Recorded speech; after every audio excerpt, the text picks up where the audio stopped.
चिराग पासवान का बड़ा बयान सामने आया है। विधानसभा चुनाव लड़ने का ऐलान चिराग पासवान ने कर दिया है। बिहार के लिए चुनाव लड़ने का ऐलान चिराग ने किया और बिहार को विकसित राज्य बनाने तक चैन से नहीं बैठने की बात कही। बिहार फर्स्ट, बिहारी फर्स्ट बनाना है, मेरे लिए पद और सत्ता मायने नहीं रखती, ये कहना है चिराग पासवान के।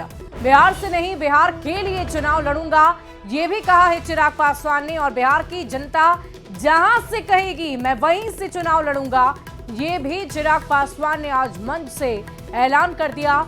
इस जनसभा में हजारों की संख्या में लोगों की मौजूदगी थी और इस जनसभा को संबोधित करते हुए चिराग पासवान ने बहुत सारी बातें आगामी विधानसभा चुनाव के मद्देनजर जनता के बीच रखी है। और आप जहां तक देखेंगे आपको लोगों की भीड़ नजर आएगी और शाहाबाद के समीकरण को देखते हुए चिराग पासवान वहां पर पहुंचे थे। ऐसी आशंका जताई जा रही है कि चिराग पासवान शाहाबाद की ही किसी सीट से चुनावी रणभूमि में उतर सकते हैं।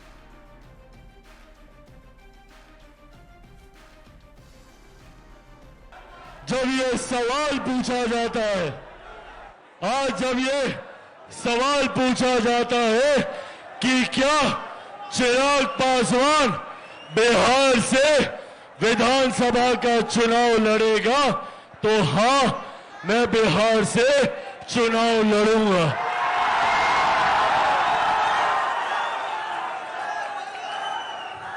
मैं बिहार की 243 सीटों पर चुनाव लड़ूंगा। मैं बिहार की हर एक सीट से बिहार को फर्स्ट और बिहारियों को फर्स्ट बनाने के लिए चुनाव लड़ूंगा। और सबसे बड़ी बात, मैं बिहार से चुनाव नहीं लड़ूंगा, मैं बिहार के लिए चुनाव लड़ूंगा, बिहारियों के लिए चुनाव लड़ूंगा। साथियों, आप लोग ही मेरा परिवार हैं। अब मेरे पिता इस दुनिया में नहीं है। जिनको मेरा पिता बनना था, उन्होंने भी मुझे घर से बाहर निकाल दिया। ऐसे में मेरे पिता आप हैं, मेरी माँ आप हैं, मेरे भाई आप हैं, मेरी बहन आप हैं, मेरा परिवार आप है। और अब ये फैसला भी आप ही को लेना है कि क्या चिराग पासवान चुनाव लड़े, और लड़े तो कहां से लड़े। आपका फैसला मेरी सराखों पर। ये वादा आप लोगों से करके जाता हूं कि आप लोग जो चाहेंगे चिराग पासवान वही करेगा। और देखिए, एनडीए में सीट बंटवारे को लेकर चिराग पासवान ने एक बयान दिया है। चिराग पासवान ने कहा कि एनडीए में सीट बंटवारे को लेकर अभी जो चर्चा हो रही है वो गलत है और अभी तक एनडीए गठबंधन में ऐसी कोई चर्चा नहीं हुई है। ये तमाम बातें पहले एनडीए गठबंधन में होगी जो अभी होनी बाकी है। मैं ये गठबंधन के भीतर पहले बताऊंगा और मैं आप लोगों के उस भ्रम को भी स्पष्ट कर दूं जो कुछ चैनल्स पे चल रहा है कि एनडीए में सीटों का बंटवारा हो गया। आप लोग अपने संतोष के लिए जरूर चला सकते हैं, पर वो आंकड़े गलत हैं और अभी ऐसी कोई चर्चा हुई ही नहीं है। ऐसी कोई चर्चा हुई ही नहीं है।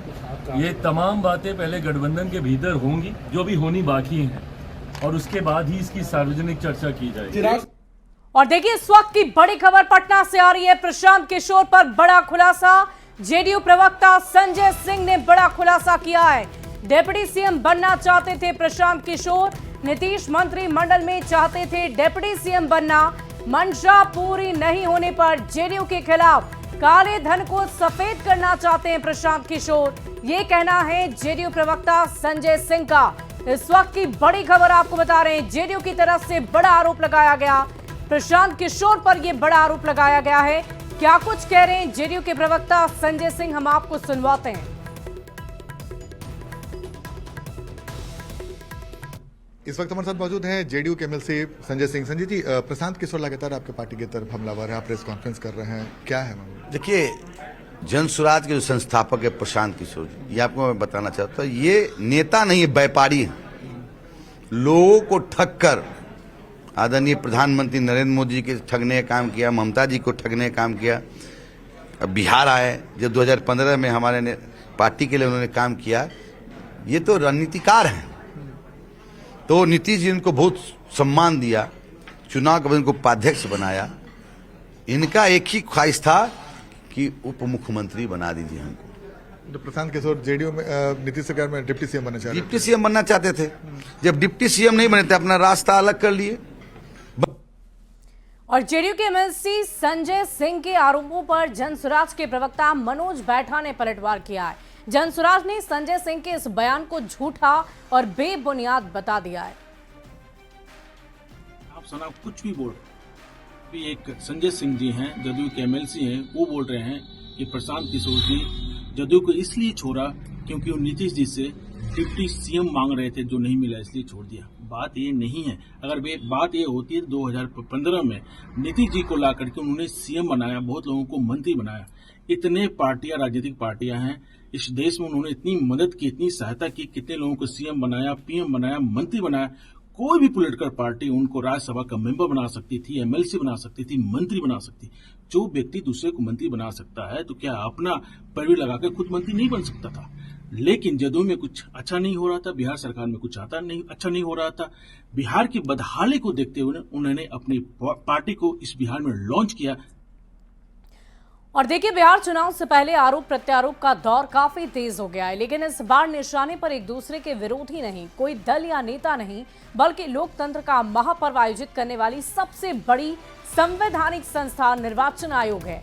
राहुल गांधी के बाद अब तेजस्वी यादव ने भी निर्वाचन आयोग पर बड़े आरोप लगा दिए हैं। तेजस्वी ने कहा है कि बिहार में चुनाव को लेकर अगर शक होता है तो ये स्वाभाविक है, क्योंकि साल 2020 के विधानसभा चुनाव में निर्वाचन आयोग की कार्यशैली सबने देखी है। और इतना ही नहीं, तेजस्वी ने एक और बड़ा और गंभीर आरोप लगाया कि 2014 के बाद से बीजेपी ने कई संवैधानिक संस्थाओं को हाईजैक कर लिया है। निर्वाचन आयोग के ऐलान से पहले ही चुनाव की तारीखों का पता बीजेपी की आईटी सेल को हो जाता है।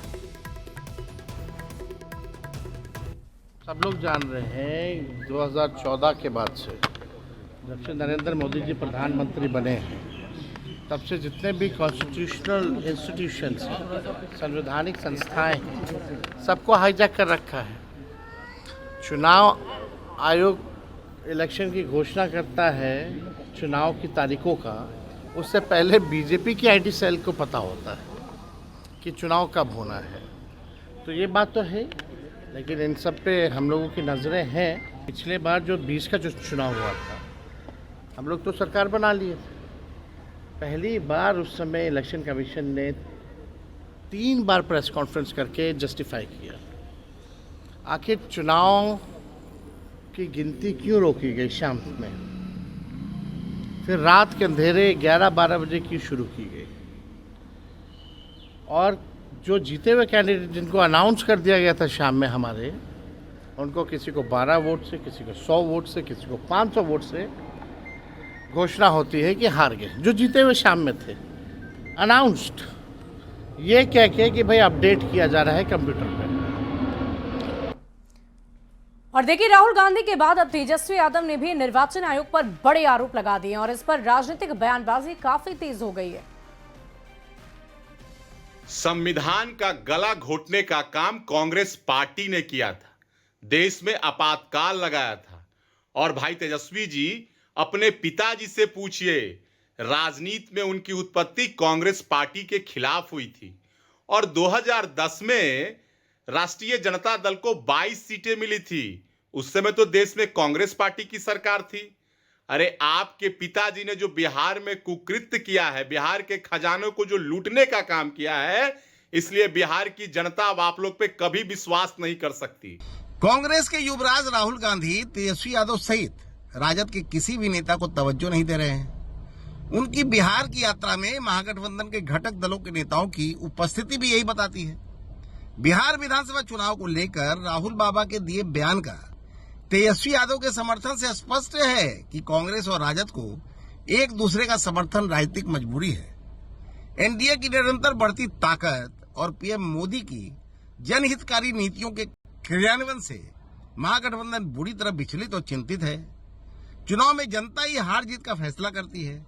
इसमें चुनाव आयोग की कोई भूमिका नहीं होती। आखिर चुनाव आयोग संदेह के घेरे में क्यों है?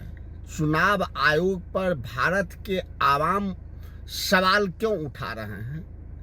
राहुल गांधी जी देश के जनता की आवाज उठा रहे हैं कि चुनाव आयोग यह बताने में अब तक अक्षम क्यों है कि लोकसभा चुनाव के तुरंत बाद महाराष्ट्र में विधानसभा चुनाव होता है और एक एक विधानसभा क्षेत्र में लोकसभा और विधानसभा में मत का अंतर या मतदाता का अंतर 35, 40 हजार का हो जाता है।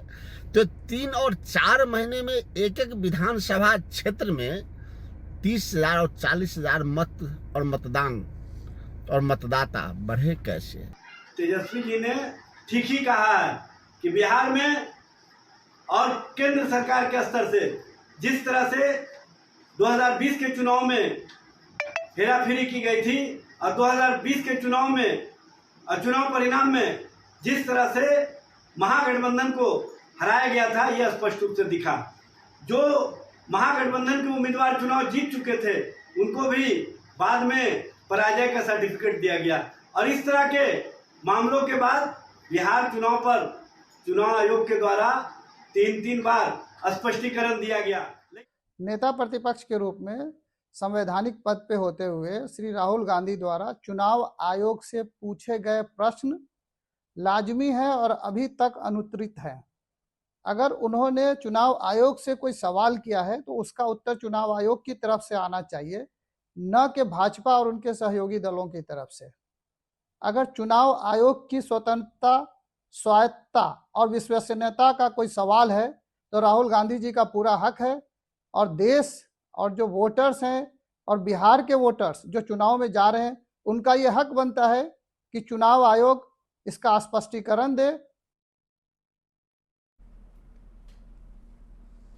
और देखिए, कांग्रेस नेता राहुल गांधी के मैच फिक्सिंग वाले बयान पर जेडीयू नेता केसी त्यागी ने कहा कि कांग्रेस पार्टी को स्वीकार करना चाहिए कि उसकी गलत राजनीतिक रणनीति, अर्थनीति और सामाजिक नीति की वजह से उनकी हार हो रही है। अगर उनको कुछ शक है तो उन्हें सीधे चुनाव आयोग के पास जाकर अपनी शंकाओं का समाधान करा लेना चाहिए। चुनाव आयोग पर इस प्रकार के आरोप नहीं लगाए जाने चाहिए। कांग्रेस पार्टी को स्वीकार करना चाहिए कि उसकी गलत राजनीतिक रणनीति, अर्थनीति और सामाजिक नीति की वजह से उनकी हार हो रही है। अगर उनको कुछ शक है तो उनको सीधे चुनाव आयोग के पास जाकर के अपनी शंकाओं का समाधान करना चाहिए। और इधर चिराग पासवान ने भी राहुल गांधी पर निशाना साधा है और हार पर मंथन के बजाय बहाने ढूंढने का आरोप लगा दिया है। राहुल जी का ये बयान अपने में दर्शाता है कि उन्होंने बिहार विधानसभा चुनाव में अपनी हार स्वीकार कर ली है। जिस तरीके से महाराष्ट्र में ये लोग बुरी तरीके से चुनाव हारे हैं, दिक्कत कांग्रेस और उनके नेताओं में यही है कि जब ज़रूरत आत्ममंथन करने की है तो उस वक्त ये लोग बहाने ढूंढते हैं चुनाव हारने के। लंबे समय तक बहाना चला था ईवीएम। अब वो बहाना कहीं ना कहीं ठंडा हो गया तो अब ये फिक्सिंग वाला एक नया बहाना इन्होंने निकाल लिया। और इधर निर्वाचन आयोग पर राहुल गांधी के आरोपों राज्यसभा सांसद उपेंद्र कुशवाहा ने भी उन आरोपों पर पलटवार किया है। कुशवाहा ने कहा कि बिहार में होने वाले चुनाव का परिणाम उन्हें पता है और ऐसे में पहले से ही उन्होंने बयानबाजी शुरू कर दी है। मालूम है कि चुनाव परिणाम क्या होना है, इसलिए पहले ही से भूमिका बना रहे हैं ताकि अभी 2-4 बार बोल के रखेंगे कि फिक्स होता है तो परिणाम आएगा उस समय कह देंगे कि पहले ही से हम बोल रहे थे कि फिक्स है। तो परिणाम मालूम है, इसलिए इस तरह का वक्तव्य भूमिका में दे रहे हैं। वहीं चुनाव आयोग पर राहुल गांधी के दिए गए बयान पर प्रशांत किशोर ने अपनी प्रतिक्रिया दी है। प्रशांत किशोर ने कहा कि देश की प्रमुख विपक्षी पार्टी के नेता राहुल गांधी ने अगर लिखित में चुनाव आयोग पर सवाल उठाए हैं तो चुनाव आयोग को स्पष्टीकरण भी देना चाहिए। ठीक नहीं है जो उन्होंने बयान दिया है। वो विपक्ष के लोग कई समय से, पिछले कई वर्षों से विपक्ष के लोगों ने अलग अलग समय पर यह आशंका जाहिर की है। 2-3 दिन पहले अभी राहुल गांधी ने महाराष्ट्र के चुनाव को लेकर एक अपनी सोच या उन्होंने जो पाया, उनके दल ने जो पाया, उसके हिसाब से एक जानकारी को जनता के बीच में रखा है। मुझे ऐसा लगता है कि कांग्रेस चूँकि यहाँ मुख्य विपक्षी दल है देश के स्तर पर, राहुल गांधी विपक्ष के नेता हैं और उन्होंने अगर चुनाव की प्रक्रिया पर लिखित में एक बड़ा सवाल खड़ा किया है तो चुनाव आयोग और उससे संबंधित एजेंसियों को स्पष्ट करना चाहिए। और देखिए, सीएम नीतीश कुमार वैशाली गांधी सेतु पहुंचे, जहां उन्होंने निर्माणाधीन पुल का जायजा लिया और काम में तेजी लाने के अधिकारियों को निर्देश दिए। गांधी सेतु के समानांतर बन रहे ब्रिज का भी सीएम ने निरीक्षण किया है और इस दौरान पटना और वैशाली के अधिकारी भी मौके पर मौजूद रहे।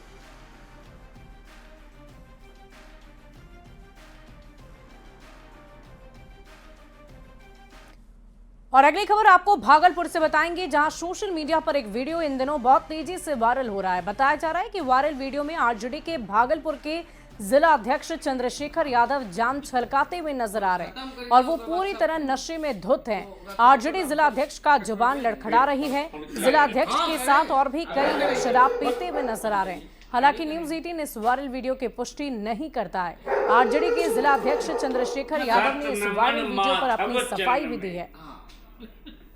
तो खत्म करेगा उसके बाद सब खत्म कर। कि मैं शराब पीता ही नहीं हूँ और वीडियो कब का है ये भी मुझे पता नहीं है, लेकिन इतना है कि कोल्ड ड्रिंक पिए हैं और कोल्ड ड्रिंक का ही फोटो है। यदि आपको लग रहा है उसमें शराब है तो उसमें एक भी शराब का बोतल तो होना चाहिए, कहीं शराब का बोतल नहीं है। मेरे राजनीतिक प्रतिद्वंदी मेरा छवि बिगाड़ने के लिए मेरे ऊपर इस तरह का कर रहे हैं।